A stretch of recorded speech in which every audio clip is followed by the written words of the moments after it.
Hey guys, welcome back to my channel and happy Vishu. ഇന്ന് വിഷു ആയിട്ട് ഇതേ രാവിലെ എണീറ്റ് ഞാൻ കണിയൊക്കെ കണ്ടു കേട്ടോ. ഈ കണിയൊക്കെ വെച്ചേക്കുന്നത് എൻ്റെ അച്ഛനും അമ്മയും അമ്മമ്മയും അച്ഛനും കൂടിയാട്ടോ. അതുകൊണ്ട് തന്നെ കാണാൻ നല്ല സൂപ്പറായിട്ടില്ലേ. ഈ വർഷത്തെ വിഷു ഞാൻ എൻ്റെ വീട്ടിലാട്ടോ ആഘോഷിക്കുന്നത്. അങ്ങനെ വിഷുക്കണിയൊക്കെ കണ്ടൊന്ന് ഫ്രഷ് ആയതേ കോഫി കുടിച്ചിട്ട് ഞങ്ങൾ പടക്കം പൊട്ടിക്കാൻ പോവുക കേട്ടോ. അങ്ങനെ രാവിലെ ഒരു 4:30 അതേ ഞങ്ങൾ പടക്കം പൊട്ടിക്കാൻ ഇറങ്ങുന്നത്. ആ സമയത്ത് ഞാൻ അമ്മമ്മയോട് പറഞ്ഞു, അമ്മമ്മ എന്നെ കാണാൻ ഭയങ്കര എന്തോ പോലെ ഇല്ല, എൻ്റെ മുഖമൊക്കെ ഇങ്ങനെ ഉണ്ട് ബഫൊന്നിരിക്കണമെന്ന്. അപ്പോൾ അമ്മമ്മ പറഞ്ഞു 4:30 ആര് കാണാനാന്ന്.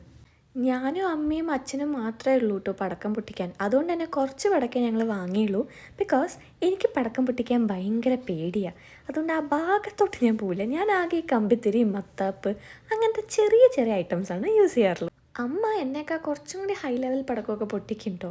അച്ഛൻ കുറച്ചുകൂടി പൊട്ടുന്ന ടൈപ്പാട്ടോ നോക്കുക, കുറച്ചും കൂടി എക്സ്പ്ലോസീവ് ആയിട്ടുള്ള ഈ ചെറിയ ഗുണ്ടുകൾ, അതേപോലെ റെഡ് കളറിലൊരു ചെയിൻ ആയിട്ടുള്ള പടക്കമൊക്കെ ഇല്ലേ, അതൊക്കെ ആട്ടോ അച്ഛൻ കൂടുതൽ പൊട്ടിക്കാറ്. എനിക്ക് പേടിയായതുകൊണ്ട് തന്നെ ഞാൻ സൈഡിൽ പോയി നിന്നു. അങ്ങനെ പടക്കമൊക്കെ പൊട്ടിച്ചിട്ട് ഇതേ കുളിച്ച് റെഡിയായി ഞങ്ങൾ ഇറങ്ങുക കേട്ടോ. എങ്ങോട്ടാന്ന് വെച്ചാൽ കോഴിക്കോടാട്ടോ. അവിടെ ചേച്ചീനെയും കുഞ്ഞിനെയും കാണാനാണേ. ചേച്ചിക്കാകെ ഒരു ദിവസം ലീവ് കിട്ടിയുള്ളൂ. അതുകൊണ്ട് തന്നെ ഇങ്ങോട്ട് വരല് കുറച്ച് കഷ്ടമായതുകൊണ്ട് ഞങ്ങളെല്ലാവരും കൂടി അങ്ങോട്ട് പോകാമെന്ന് വിചാരിച്ചു കേട്ടോ. അങ്ങനെ അതേ പാലക്കാട് വിട്ടു. അങ്ങനെ പോകുന്ന വഴിക്ക് ബ്രേക്ക്ഫാസ്റ്റ് കഴിക്കാൻ നിർത്തി കേട്ടോ. ഞാൻ ഓർഡർ ചെയ്തത് ഓണിയൻ റോസ്റ്റാണ്. അച്ഛനും അമ്മയും ഗീ റോസ്റ്റ് ആട്ടോ കഴിച്ചത്. ഇന്ന് വിഷു ആയതുകൊണ്ട് തന്നെ നമ്മൾ വെജിറ്റേറിയൻ ഫുഡേ കഴിക്കൂ. പക്ഷേ എനിക്ക് എന്താണെന്നറിയില്ല, പാലക്കാട് വിട്ടാൽ വെജിറ്റേറിയൻ ഫുഡൊന്നും അങ്ങനെ പിടിക്കാറില്ല കേട്ടോ.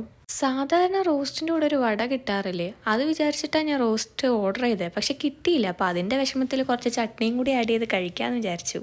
രാവിലെ 4 മണിക്ക് എണീറ്റുകൊണ്ട് തന്നെ റോസ്റ്റ് പോയ വഴി അറിഞ്ഞില്ല കേട്ടോ. നല്ല വിശപ്പായിരുന്നു. അതിനുശേഷം ഞാനൊരു കോഫിയും കൂടി കുടിച്ചായിരുന്നു കേട്ടോ. ഭക്ഷണം കഴിച്ചിറങ്ങിയിട്ട് ഞാൻ ഒരൊറ്റ ഉറക്കം ഉറങ്ങി. പിന്നെ എണീറ്റത് എപ്പോഴാന്ന് വെച്ചാൽ അച്ഛനും അമ്മയും കൂടി ഫ്രൂട്ട്സ് വാങ്ങാൻ നിർത്തിയപ്പോഴാട്ടോ. അങ്ങനെ ഫ്രൂട്ട്സൊക്കെ വാങ്ങി ഞങ്ങൾ പോകുന്ന വഴിക്ക് അച്ഛൻ പറഞ്ഞു കോഫി കുടിക്കാമെന്ന്. അങ്ങനെ ഞങ്ങളൊരു ബേക്കറി കയറി കോഫിയൊക്കെ കുടിച്ചു കേട്ടോ. ഇതേ ഇപ്പോഴും ഞങ്ങൾ എത്തിയിട്ടില്ല, കാരണം 5 മണിക്കൂറൊക്കെ ഇവിടെ നിന്ന് ട്രാവൽ ചെയ്യാനുള്ളത്. അങ്ങനെ ഞാൻ അടുത്ത ഉറക്കത്തിന് വേണ്ടി റെഡി ആയിട്ടോ. ഇനി ഞാൻ എന്തായാലും അവിടെ എത്തുമ്പോഴെണീക്കും. അങ്ങനെ ഞങ്ങൾ അവിടെ എത്തിയിട്ടോ. എന്നിട്ട് കുഞ്ഞിന് കൈനീട്ടൊക്കെ കൊടുത്തായിരുന്നു.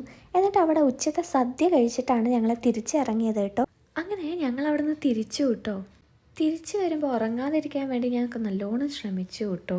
ഞാൻ പാട്ട് പാടി, പാട്ട് കേട്ടു, അതല്ലാതെ ഇങ്ങനെ ചുമ്മാ പുറത്ത് നോക്കിയിരുന്നു. പക്ഷേ സ്വാഭാവികമായി ഞാൻ ഉറങ്ങിപ്പോയിട്ടോ. കാരണം എനിക്ക് ഉറക്കം ഭയങ്കര ഇഷ്ടമാണ് കേട്ടോ. അങ്ങനെ ഞങ്ങൾ കുറേ സംസാരിച്ചിട്ടൊക്കെ ആട്ടോ തിരിച്ചു വരുന്നത്. അതിൻ്റെ ഇടയിൽ നല്ലോണം ട്രാഫിക് ഉണ്ടായിരുന്നു. ഇന്ന് വിഷു ആയതുകൊണ്ട് തന്നെ നല്ല തിരക്കായിരുന്നു കേട്ടോ. അങ്ങനെ വരുന്ന വഴിക്ക് അച്ഛനൊരു കടയിൽ നിർത്തിയിട്ടോ ഷെയ്ക്ക് കുടിക്കാൻ വേണ്ടിയിട്ട്. ഞാനും അമ്മയും ചിക്കും ആട്ടോ ഓർഡർ ചെയ്തത്. അച്ഛൻ റെഡ് ബീറ്റ് എന്ന് പറഞ്ഞിട്ടൊരു ഷെയ്ക്കാണ്. എനിക്ക് തോന്നുന്നു അതിൽ ബീട്രൂട്ടാണ് കേട്ടോ ആഡ് ചെയ്ത് വെക്കുന്നത്.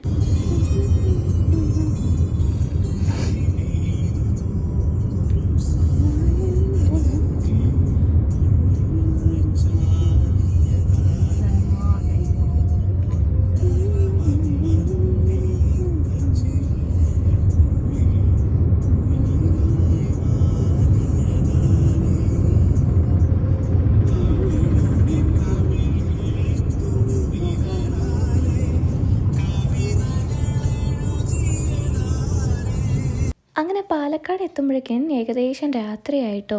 അതിൻ്റെ ഇടയിൽ വേലയൊക്കെ ഉണ്ടായിരുന്നു. വിഷുവേല ഉള്ളതുകൊണ്ട് തന്നെ കുറച്ച് ബ്ലോക്കൊക്കെ ഉണ്ടായിരുന്നു. അറ്റ് ലാസ്റ്റ് ഞാൻ നൈറ്റ് വീടെത്തി. This is my tired face. Anyway നല്ലൊരു ദിവസമായിരുന്നു. Bye bye. അപ്പോൾ സബ്സ്ക്രൈബ് ചെയ്യാൻ മറക്കല്ലേ കേട്ടോ.